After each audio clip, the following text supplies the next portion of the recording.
गुरुदेव जी कह रहे हैं तुम्हारे मन की ये 18 आदतें तुम्हें बर्बाद कर देंगी।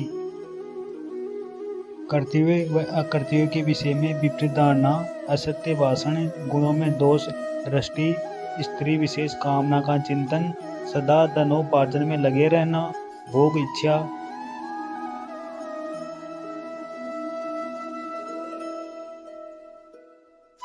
क्रोध, शोक, तड़सना, लोभ, चुगली करने की आदत, डाह, हिंसा,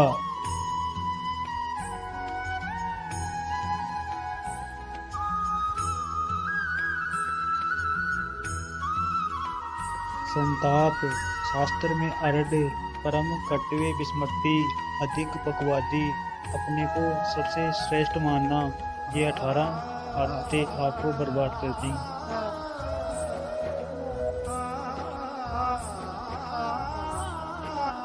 प्रमाद कहते हैं, मद कहते हैं, ये निश्चित उसका पतन करा देते हैं। पहला, कर्तव्य अकर्तव्य के विषय में विपरीत धारणा होना भारी दोष है। इसीलिए सत्संग और शास्त्र स्वाध्याय करना ही चाहिए, जरूरी है। जैसे प्राणों के पोषण के लिए अन्न जल वायु जरूरी है, ऐसे ही हमें जीवन यात्रा के लिए सत्संग जरूरी है, शास्त्र स्वाध्याय जरूरी है। मुझे क्या करना चाहिए क्या नहीं करना चाहिए इसका ज्ञान होना चाहिए। हम कोई पशु नहीं है, मनुष्य शरीर है। कर्तव्य अकर्तव्य के विषय में विपरीत धारणा, ये करना चाहिए ये नहीं करना चाहिए, ऐसी उसकी कोई धारणा नहीं, जो मन में आया सो कर रहे हैं। ये क्या है? प्रमादी मनुष्य का लक्षण। अहंकारी, मद दोष से युक्त, ये पतन को प्राप्त होता है, दुख को प्राप्त होता है। दूसरा, असत्य भाषण में सुख मानना।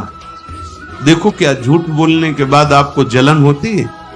मैंने क्यों झूठ बोला? आपका हृदय जलता है? नहीं। तो प्रमाद स्थिति है।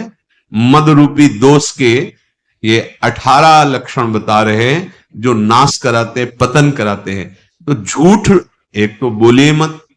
तीसरा है सबके गुणों में दोष दृष्टि देखना। जहां किसी की बड़ाई सुनी शुरू हो गए कमी देखना। जो तीसरा ये पतन का मार्ग का दोष है, सबके गुणों में दोष निकालना। चौथा, हर समय स्त्री विषयक कामना से युक्त रहना। जिधर दृष्टि जाए, जहां भी स्त्री शरीर में, बस गलत भाव से देखना। पांचवा है सदा धनोपार्जन में ही वृत्ति लगाए रखना। छठवां, भोग इच्छा। सातवां, क्रोध, हर समय गुस्सा नहीं, शांत। प्रभु हैं, आज असफल हुए, कल हम सफल हो जाएंगे। उत्साह नहीं तोड़ना, शोकित नहीं होना। तृष्णा, जो भोग भोग चुके उनकी याद में पुनः भोगों को भोगने की इच्छा। लोभ, अधिक से अधिक और भोग संग्रह हो जाए, संपत्ति हो जाए अधिक से अधिक। चुगली करना, किसी की भी बात सुनकर किसी और को बताना, ये सब पतन के मार्ग। दाह, किसी के सुख को देख के जलना कि क्या करूं जिससे इसका ये सुख नष्ट हो जाए, ऐसी वृत्ति होती है। ये दाह जो होती है ये बहुत डायन स्वरूप होती है। हिंसा, किसी भी तरह से, वाणी से, शरीर से, संकल्प से किसी की हिंसा करना, दुख पहुंचाना। संताप, हर समय जलते रहना होता है। जब भगवत विमुख होता है तो हृदय जलता रहता है। शास्त्र में अविश्वास, शास्त्र की बातों में ये जो मूढ़ पुरुष है, भोगी जन, संसार में आसक्त जन है, वो संत और शास्त्र वाक्यों पर अश्रद्धा करते हैं। परम कर्तव्य की विस्मृति, परम कर्तव्य भगवत स्मरण, प्रभु को भूलाओ। अधिक बोलने वाला मिथ्या बोलेगा, प्रपंची होगा नहीं। अधिक बकवादी है, बहुत सावधान। उपासक, चाहे स्त्री शरीर हो चाहे पुरुष शरीर, सबसे ज्यादा वाणी से अपराध होता है, इसको मौन रखिए। आवश्यक है तो उत्तर दीजिए, नहीं तो मौन शांत।